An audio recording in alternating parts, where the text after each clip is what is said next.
Welcome to the Tiger Interview Series. In this episode, we have Brett McQueen of Lightning Performance Solutions. He is an athletic trainer that specializes in injury risk assessment, movement corrections, rehabilitation, and evaluation for recreational, amateur, professional, and tactical athletes. This is a special episode for me because he is one of my good friends. He actually trained me when I was playing at Missouri State.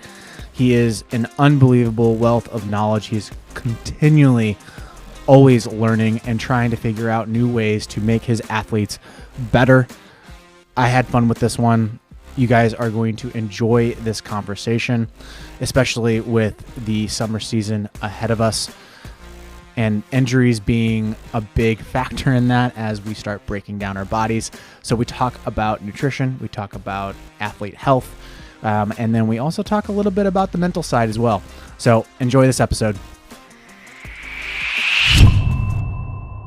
What's up, everybody? Welcome back to another edition of the Tiger Interview Series. I'm your host, Spiker Helms, and today we have Brett McQueen from Lightning Performance. I am super excited about this because me and Brett are good friends, and he actually helped train me as well, kept me on the field longer. And I probably would have had some more injuries if it wasn't for him. So I'm a huge advocate of his profession. And you might be thinking, oh, is this about strength training? Is this about rehab? It's literally all of the above. And we both went to Missouri State, and that's how I got hooked in with the training realm and just totally believe in it 100%. I actually would spend a lot of my days during the week when I had off time going into the trainer's room, and you would think, like, from a player's perspective, oh, you're trying to avoid that room at all costs. I was actually the complete opposite, and I think I was one of the few athletes at Missouri State that lived in that training room consistently. And you're starting to see more players like LeBron James. He's more into the training room. Tom Brady was more in the training room. So without further ado, I want to introduce Brett. And then we're going to jump into some really cool rabbit holes, and as Brett likes to call them, Space Jam rabbit holes, that I think everyone's going to find interesting. So Brett, kick it off. Give us more background on who you are and how you've gotten to this point. I have gotten to this point by a lot of people believing in me, even when I didn't sometimes.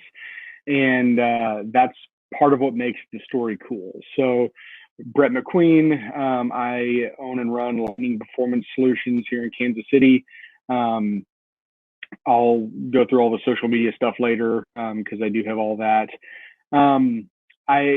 Like Spiker said, I did my undergraduate work at Missouri State, and different universities teach different ways, all to prepare you for the boards for athletic training. But Missouri State took a much different approach on the rehab and injury prevention side of things that has now morphed into a much bigger program that there more and more of those athletes are spending more time in the athletic training room from a preventative side of things. The traditional medical model has always been very reactionary in that you have a problem, now let's fix it. Wouldn't it be nice if you just prevented the problem on the front end so that you didn't have to miss all the downtime? And, to your credit, you were one of the first ones to really be in the athletic training room, working on things, taking a deeper dive into your body and overall wellness when, in a lot of respects, you didn't need to, or at least at the time we didn't think you needed to. But you were always just constantly in there working on the different things, and that's probably what kept you going as long as it did. Now that 10, 11, 12 years later, I know it's been crazy. Gosh, yeah, ignore the gray. Well, it's It's funny because I was thinking about this because I knew that our interview was coming up, and I was doing some prehab stuff before my workout. I still do some of the stuff is still stick, but I was kind of doing like a body check on how does my body feel, kind of like when I did when I was with you guys. I was like, holy cow, my body just feels like crap right now. And like my wife says, like, no, you're still in shape and everything like that, but it's just the athletic side. I got so fine tuned to a point where any ache, I knew that, oh, I can fix it this way, and I'll be literally feeling like 100% every single day. It wasn't like I was dealing with a soreness in game 20 or game 25, which is so hard to communicate to players about that feeling and how it felt. It's so hard to like convince them, like, dude, the weight room's nice, but the training room is like way better. It's like the holy land of being able to go out there every single day and feel like, hey, I can let it loose on this throw and not having to draw it back a little bit. Absolutely. And I think that there's always a fine balance there. Part of it's nice that we're in March now, and March is National Athletic Training Month. I didn't decide that, but whatever. It is, and I think the more and more kids I see in my clinic here, the more I hear how, I don't want to say bad, but lower quality the care that they're getting from some of the high school and club athletic trainers is, which is disheartening. And I don't want that to be a discouragement for going in there to get the therapy and help and training and prehab and all those things that you need. But I would just use it as an encouragement of, if you don't feel like you're getting what you need, then go find it. Because there's always somebody out there who knows what you need to do, from therapy, rehab, injury prevention, prehab, whatever perspective, who has a medical background and training that you can go lean into. That is, sometimes you can get good information from coaches, or you can get the situation like I saw a new guy yesterday, senior in high school, had a partial tear of his Tommy John in the fall, and no physical therapy or rehab was prescribed, and his JUCO coach was just kind of managing that, which is not appropriate on any level. So those situations still exist out there, but there are plenty of us that have a pretty good idea of what you need to do. And so don't ever hesitate to reach out and seek some other advice if you don't feel like you're getting what you need with your high school athletic trainer or club athletic trainer.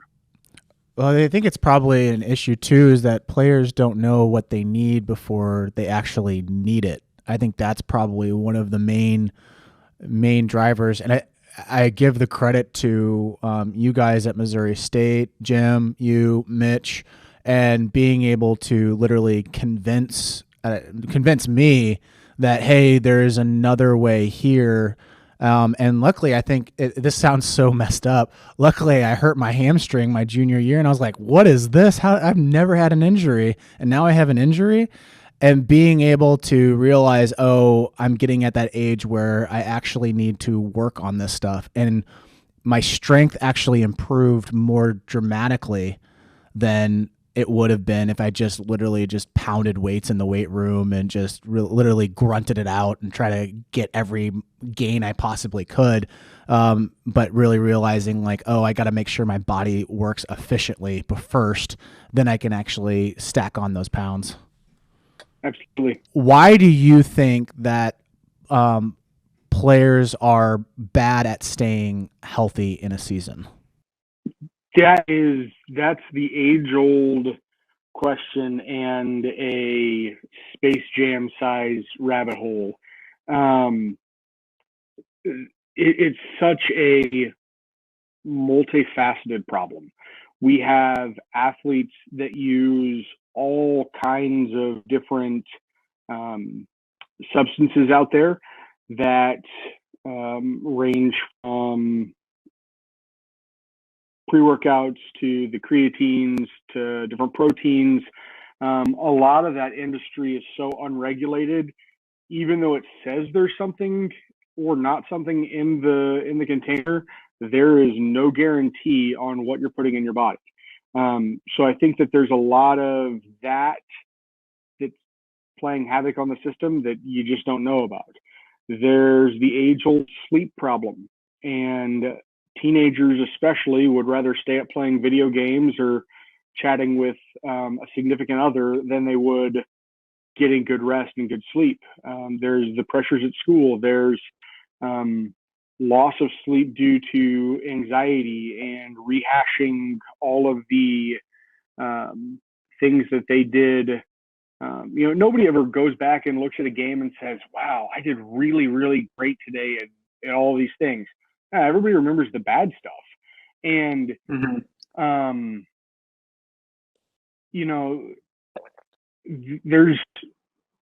there's a point where you rehash the bad stuff and learn from it and work on improving, but letting it bother you and losing sleep at night, that's a big problem. Because sleep is the number one best recovery tool that there is. And I think actually Eric Cressy had a big thing on that maybe a couple months ago, that the best performance enhancement drug we have is sleep.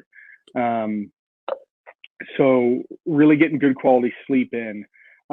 Late night bus rides with early morning school, and that's obviously spring season. The tournament ball in the summer, you might finish a game at 11 o'clock at night and turn around and have to play at 8 or 9 in the morning. And that's just, the turnaround times on some of those is just a little bit ridiculous. So then how do you combat that though? Like, how do you combat the turnaround times? And like, luckily the high school players aren't doing those 12-hour bus trips that some of the college teams are. I mean, I just remember like, it was awesome going to Louisiana, but I was really dreading the next week because I knew that I wasn't going to get in skill work. It was mostly just going to be prehab stuff, and then I was just surviving at practice to get like the skill stuff in. What would you recommend for a player to actually fix that? Like being able to do that. We finish a game at 10 p.m. and then we have a quick turnaround time at 10 a.m. Figure out what the lowest hanging fruit is. Is your skill going to drastically change by getting that extra skill work in before the next game? No. Is your body going to be able to turn around if you go do the same amount of intensive warm up and workout beforehand, or if you have an extensive cool down routine?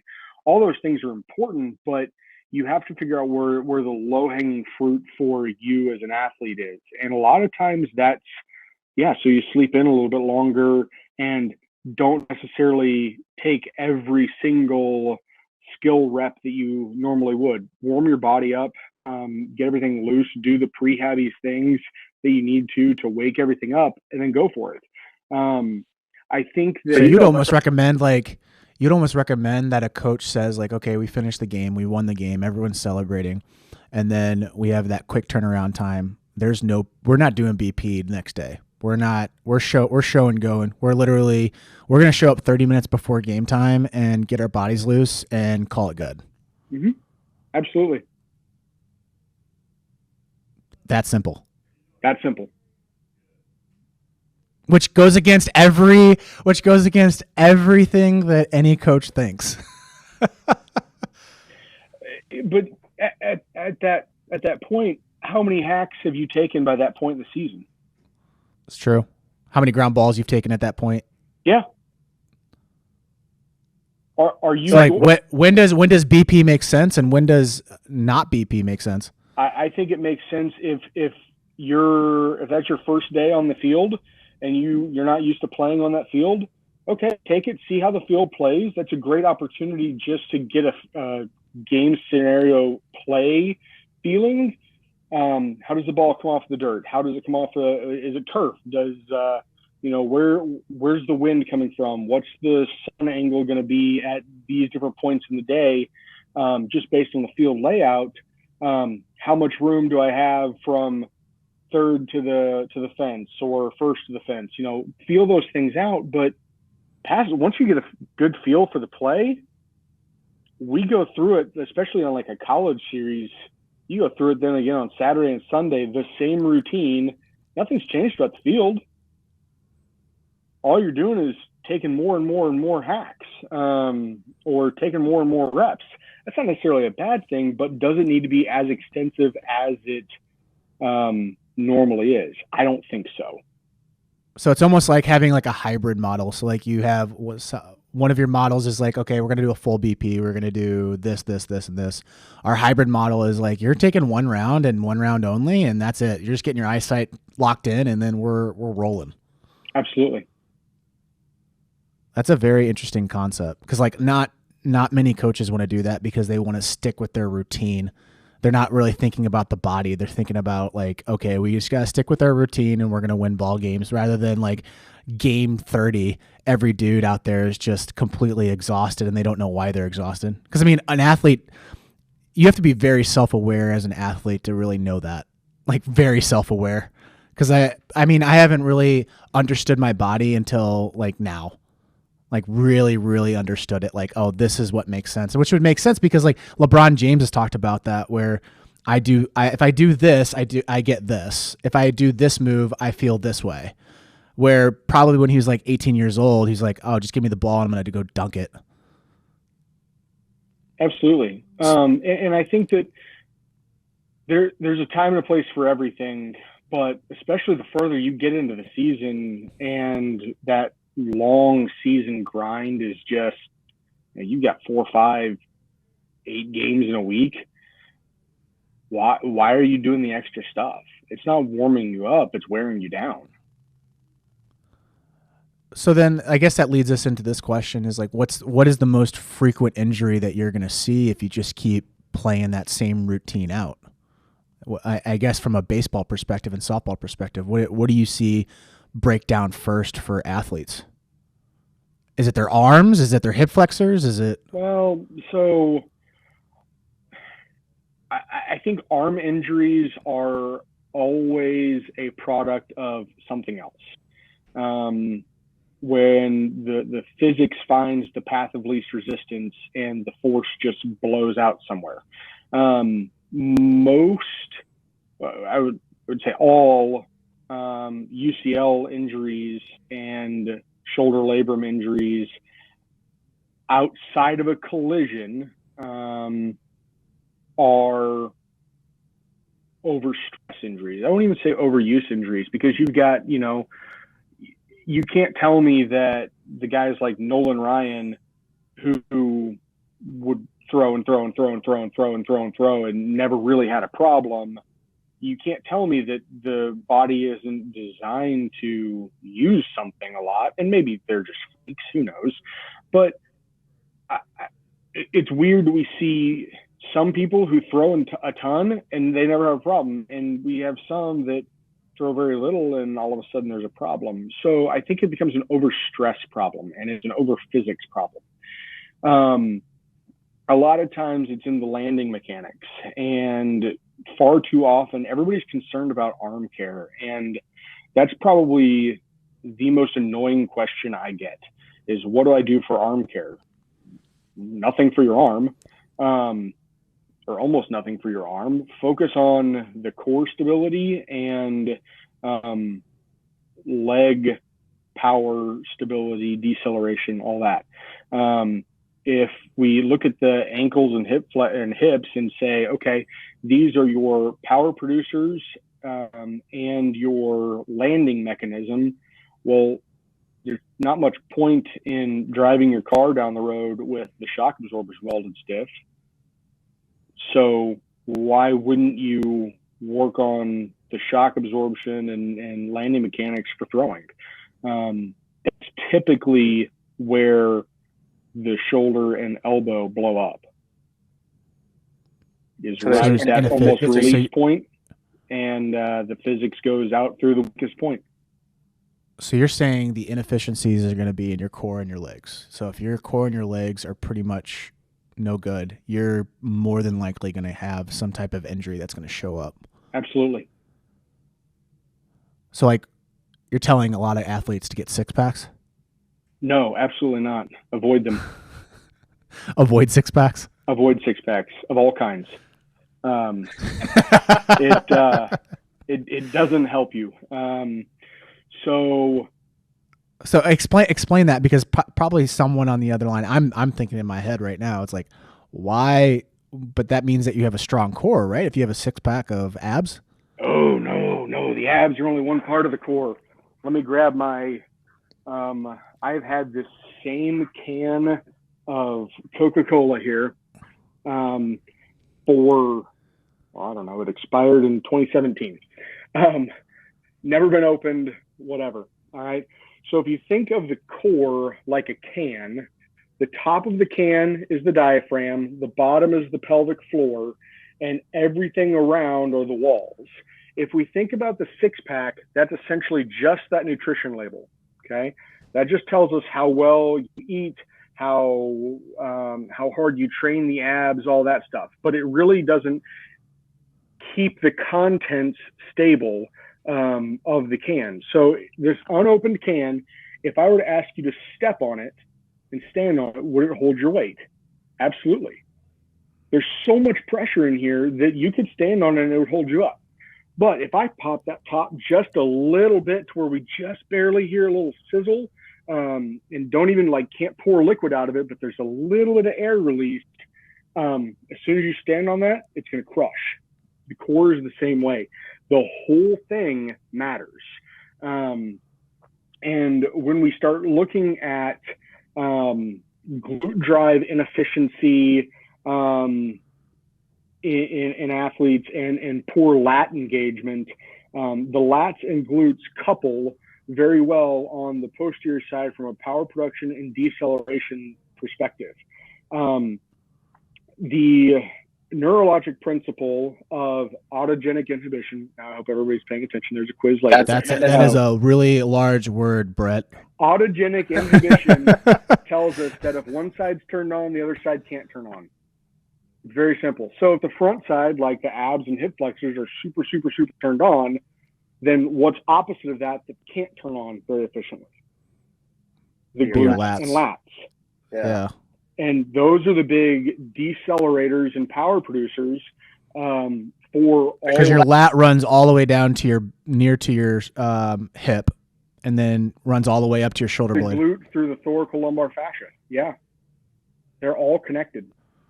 So an athlete, to kind of put it in simple terms, the athlete just needs to really worry about in the training is their hip flexors, which is just right above the quad, correct? Mm-hmm. And then your turning butt, those off.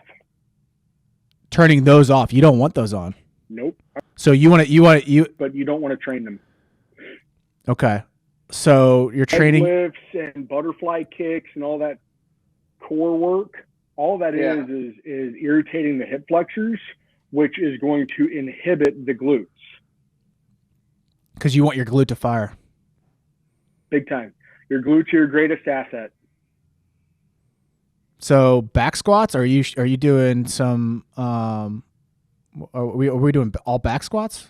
Are we doing front squats? What are we doing? There's a whole bunch of things you can do. At the end of the day, in the training that I do with people, I have moved away from spending a lot of time in the sagittal plane, which is all that squatting movement, and the frontal plane, which is more like the side-to-side movement. And I train everything in the transverse plane. Throwing is a transverse plane activity. Hitting is a transverse plane activity. Running is a transverse plane activity. Yet 90% of our weight room training is all sagittal plane and frontal plane. So you have to be creative to mimic those moves. Absolutely. And really train more single leg, single arm, and offset the load side to side. So we're doing jumps. We're doing pistol squats. Some of it, yeah. Pistol squats are great. Airborne lunges are great. Love a Bulgarian split squat. Copenhagen planks. There's all sorts of different things there that are. So would you label get-ups? Would you label Turkish get-ups under that category as well? Absolutely, yeah. And I don't do the full Turkish get-up with a lot of people anymore. But I use a lot of different components of it. Half kneeling windmills, which is kind of the midpoint of the Turkish get-up. I think there's a lot of merit to that. Anything armbar where you're getting a dissociation of the lower half and the upper instability of the upper half. I like to use the TRX rip trainer a lot. Just to pull so that. Then how do we rotary load? So then this just popped into my head. So then how do we turn off those hip flexors from firing too much during our workouts? Because again, we don't want to overtrain those hip flexors. That is the age-old question. The age-old question. There are a lot of ways. There's a lot of manual therapy ways that can be done. I know a lot of people have the massage guns out there. They can be helpful. The biggest thing with those massage guns is everybody wants to crank it up on the highest setting because it feels really good. Mm-hmm. All that does, the higher the setting, the more it turns up your nervous system.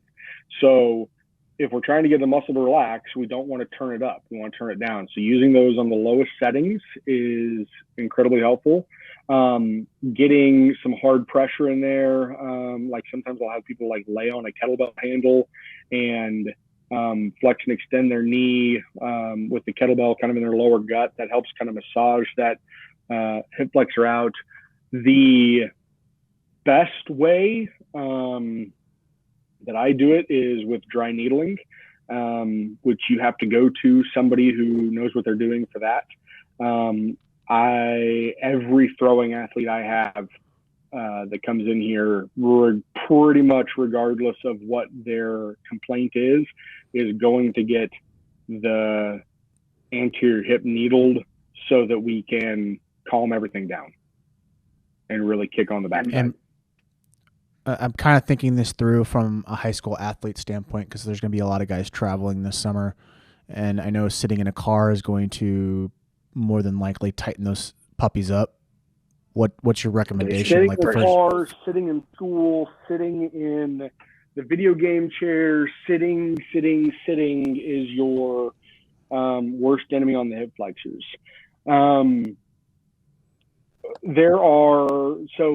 Like we were talking about before we started recording, it's snowing here in Kansas City right now. Out front, there's a street, and I ask people all the time if there was 8 inches of snow on that street, it's a mile long, could you go out and shovel it? Well, yeah, you could. It might take you 2 weeks, but you could do it. I would rather use a snowplow. The snowplow gets the snow gone, and it's just done. Dry needling is kind of that snowplow effect. It turns off the hip flexors, opens up that deep hip internal rotation mobility, and then there are a bunch of drills that I give people to maintain that. And as long as people are good about maintaining that, it doesn't really matter how much you sit and all that, as long as the timing for resetting everything is used appropriately. You can reset those things really easy through a lot of the drills. Okay. So, but would you recommend like a roller? Would they roll it all out if they don't have dry needling? Yeah, I mean, again, like a roller would be a snow shovel, lacrosse ball, kettlebell, any of those things are going to be a snow shovel or snow blower. The only true snow plow that I've found at this point is the dry needling. And it is what it is. As soon as I find something else that's equal to it, then I'll gladly start recommending it. I just haven't found anything as effective yet. So I'm guessing you'd recommend them having people in their corner that have this knowledge like you do. I think that's probably number one. So then who would be the second person in their corner throughout the year? Would it be a nutritionist? Would it be a strength trainer? How do you view that from in-season work? Obviously they have their coaching staff, but I'm just so big on trying to figure out your inner circle.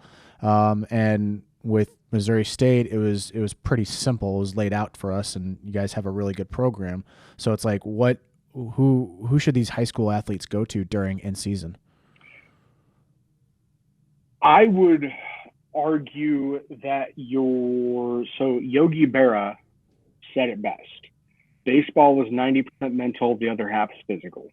And I would argue that for all sports, but baseball tends to be especially high on the headspace stuff. Get somebody in your corner who you can do a mental dump with, whether that is a professional counselor, a mentor, a friend, teammate, coach, whoever. Like there's a lot of different people that looks like, and obviously if it's getting to a dangerous mental health standpoint with it, or your performance is really tanking because of that, then get in to see a mental health professional. There is absolutely nothing wrong with that. In fact, you're stronger by doing that than you are by not doing it. I would argue that after the prehab, rehab, keep the body healthy and going person, right here, you have to address the mind. From a nutrition standpoint and load management standpoint, that athletic trainer should be able to be a big advocate for you. And being able to manage a lot of those things. Different dietitians who specialize in sports would also be very helpful. Something I'm not a dietitian by any stretch of the imagination, but I do calculate macro and micronutrients for my patients and help get them on a better fuel intake plan, being able to calculate what the needs are, calories in versus calories out, helping make better choices for what a good calorie looks like versus a crap calorie, and all those things. So really just finding somebody who specializes in a lot of that stuff is really helpful, or a couple different people. How would you label the difference between in-season and off-season training? Kind of where I'm going with this is that everyone wants to make gains during the off-season, obviously, but then athletes have this idea of, I can still get gains during the season. Can you kind of go into the differences and why that's not necessarily a true thing to think? Like it's more of a myth than anything else? Absolutely, it's a myth. And so let me break that down even further. You have the preseason, in-season, post-season, and off-season. Okay, so it's really even a lot more than just the in-season, off-season stuff. I think the biggest one that people miss out on is the post-season stuff. And post-season is, I would argue, the most important one for body prep and gains. After the season, everybody wants to go right into the off-season training and start fixing all the things that they didn't do well or get the big gains and all that stuff. We talked, 20 minutes ago about the in-season fatigue and mitigating load and how many reps you're taking, all that stuff. Well, if you finish the season on a Saturday and you want to start the next week or even the week after on your off-season training, your body hasn't recovered. That's where you get in to see somebody, like my clinic, another rehab clinic, see chiropractor, whoever it is in your circle. go see them, get your body tuned up, just get everything adjusted, back in line, everything's happy. Talk about what the off-season nutritional stuff looks like versus the in-season, because the caloric needs are going to be different. Make sure that you get back on a really good sleeping schedule, because you're likely, especially at the very end of the season with the championship tournaments and everything, it's a grind to get through those tournaments alone, and everything's a little out of whack. Give yourself a month or two just to decompress and let your body rest and heal. Then you start into the off-season training where you can make all the gains. And I caution people on having more than 3 specific things that they want to fix. Because your body, especially, during the adolescent years, going through puberty, your body just can't handle more than 3 big type of overarching goals. When we're talking about bat exit velocity, throwing velocity, all those things, you can't increase your vertical a foot, increase your squat max by 150 pounds, increase your bat speed velocity 10 miles per hour, your throwing velocity 12 miles per hour. You can't do all of those things. Focus in on 1 to 3, and chances are a lot of the others will follow as well. So have your overarching goals 1 to 3, and then kind of subset areas that you would like to see improvement. But if it doesn't, okay, cool. Then we work on that the next time. That's your off-season training. And then there should be a period between off-season training and preseason training where, again, you get everything adjusted, make sure the body's in good shape right before you go into that preseason. The preseason is the fine-tuning of those skills, making sure that your ball handling is good, making sure that your hand-eye stuff for the hitting is good, focusing on those minor tweaks with the swing. You could spend a year tweaking little components of your swing and do nothing but tweak little components of your swing and not make it any better or any more accurate. Really, the preseason time is where you fine tune it. Get those tactile skills of baseball back. You don't need to spend a ton of time doing that in the fall or the off season. It doesn't translate very well to the in season stuff. The other big strength and agility power skills do.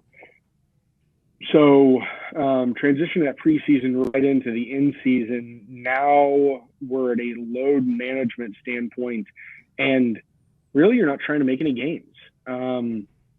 That's where you focus more on the numbers and trying to dig into the game of baseball in season and get better at that. Too many times, I had a question earlier this week. Hey, how many times a week can I lift?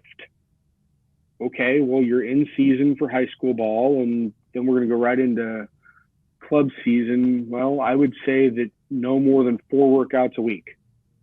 Okay, so I'm going to go to my lifting club 4 days a week. I'm like, well, how many days a week do you lift in school? Well, 2 or 3. Okay, so those count as well. A lot of times I see these kids that are lifting 5 days a week on their own, 3 to 5 days a week in school. So now we're at 10 workouts a week, practice every day. So now we're at 15 practices, and then maybe a couple games or scrimmages early on. It's too much. You'll wear out before you get 3 weeks into season.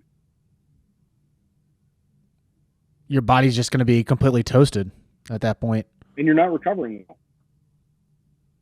Because I mean, in season, your main goal is to try to, 1, maintain your strength, but 2, make sure that your body's running efficiently. Because what really matters is the game.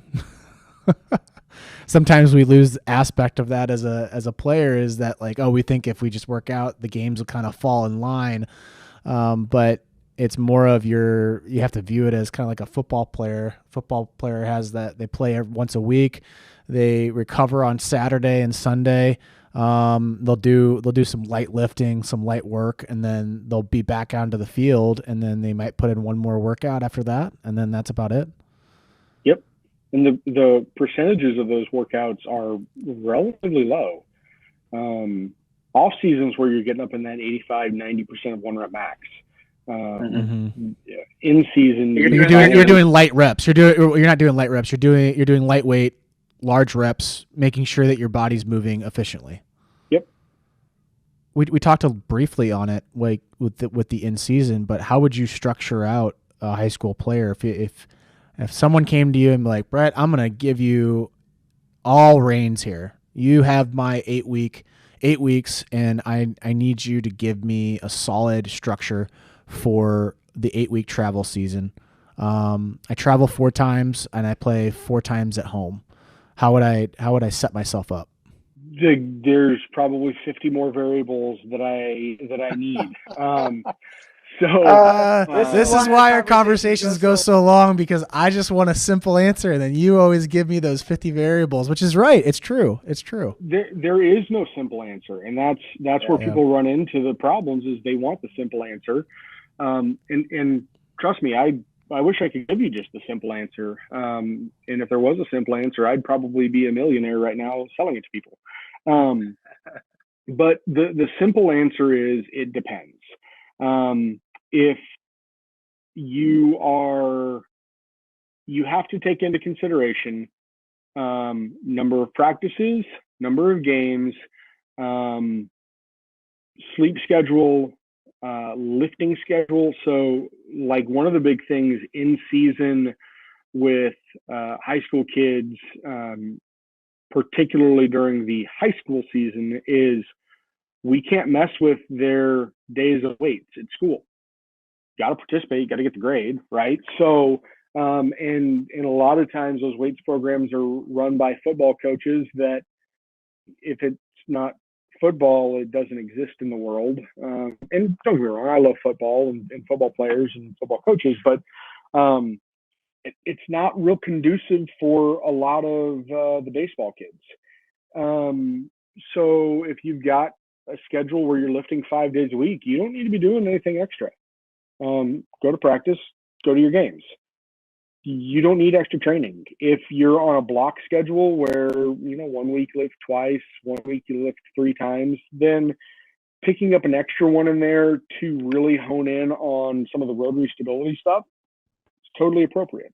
And that can be more of a almost a skill driving workout, where you're working on resisting that rotation, Palloff presses, again, TRX stuff, even a TRX resistance band where you're doing more of the body weight stuff, but you can rotate on it.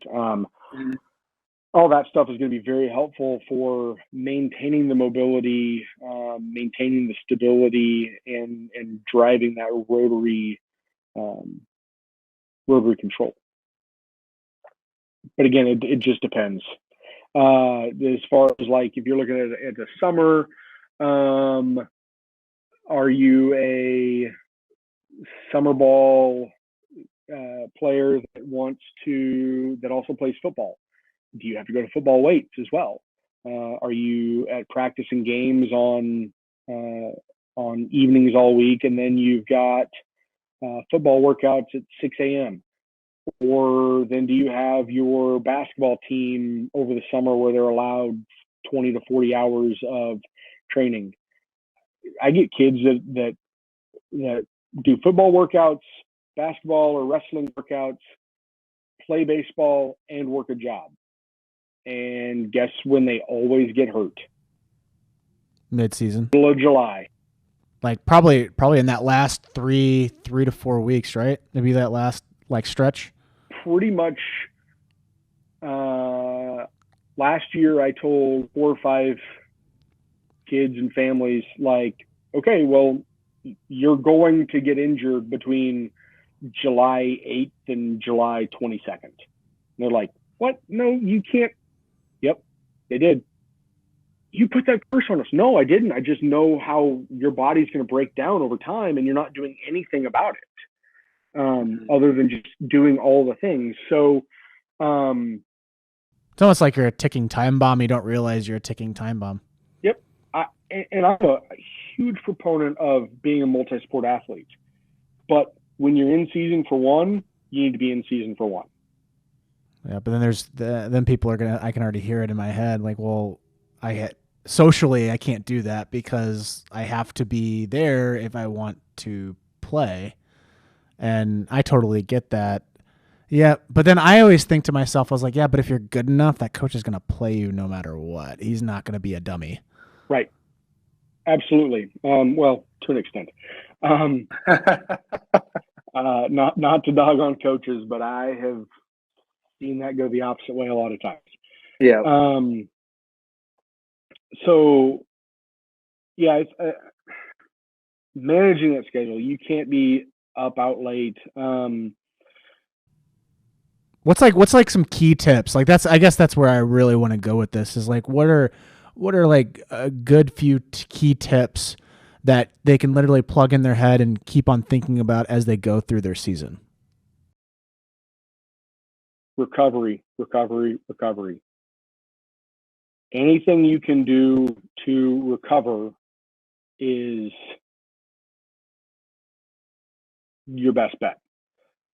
So sleep is like you have to at least get 8 hours, 9 hours of sleep. Like 100%. Like if you're under that, you're pretty much going to be a ticking time bomb. It's not negotiable. And then nutrition, making sure that you're getting ample amount of food in the system. What, every 2 hours, every 3 hours? Depends on the person, but yeah, that's a pretty good rule. And this is going to step on a lot of toes, but put down the phone. The amount of brain energy that the screen time sucks from your brain is showing a lot of decrease in performance, and there's been a stark increase in injuries since the second generation iPhone came out. Wow, no way. Mm-hmm. So there's a direct correlation with injuries and the second gen iPhone. Yep. Well, and iPhone is it iPhone sales? Like there's a direct correlation with the iPhone sales? I think it's that the second gen iPhone came out, about less than a year after the first generation, and the first generation was so expensive and new that some people got it, some people didn't, and that's the second gen, third gen is when the sales really ramped up, and so more people exposed to it. And then injury rates went up at that time. Yep, and injury rates are going up. There's a couple of studies that have looked at recently, especially on the youth injury side of things, the 8 to 12-year-olds. One of the questions they asked was, do you have a phone? And the injury rates of kids that do have a phone versus those that don't have a phone are higher. Wow. And the severity of injuries is higher. So that goes into concussion, that goes into musculoskeletal injuries, all of it. It would make sense. It would make sense though, because the phone could prohibit you from sleeping. That could be a major factor. The screen time, I guess, I don't know that answer, but I'm guessing. I would love to know to see a study that has screen time correlated with injury rates versus iPhone sales and injury rates, just kind of breaking it down to see where's the real factor in all of it. I mean, that's very interesting. And I don't think it's necessarily an iPhone problem. I think it's a smartphone problem. Yeah. And the internet in general.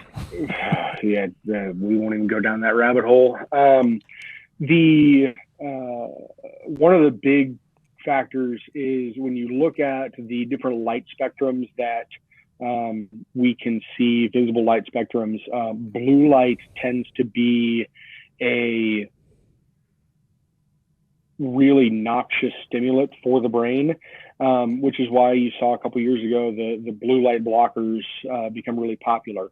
And there is, and I've been an avid iPhone guy for a long time, so I don't know what the settings on anything else are, but you have the night shift mode on the iPhone, and I tell every single one of my kids that I train and work with, like, that thing goes on at 7 p.m. 2 to 3 hours before you go to bed at a minimum. Wait, it makes sense because ring, or the Aura Ring and Whoop straps have that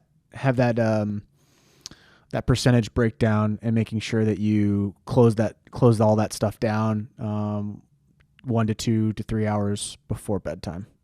Absolutely. Because it's going to affect your REM sleep and your deep sleep, right? Yep. Interesting. Well, Brett, I want to leave it off there. I know there's going to be more questions that are going to be popping up into my head as we end this, and I want to bring you back on again, obviously. But how can people reach you? Go ahead and plug in your social profiles, email address, best way to contact you. Yeah, so info@lightningperformancekc is a great email address to get a hold of me. On Instagram and Facebook and TikTok, I am at lightningperformancekc. Particularly on my TikTok channel, I have a ton of different corrective exercise drills, and getting ready to put up a whole arm care series. So a lot of the things that I like about arm care, things I don't, and incorporating more of the lower half of the body into things. On Press Sports, I am Lightning Performance. Twitter, I'm lightningperfkc, because they don't allow as many characters as I want, but I think that pretty much names all of them. And then obviously the phone number here to the office is 816-945-4048.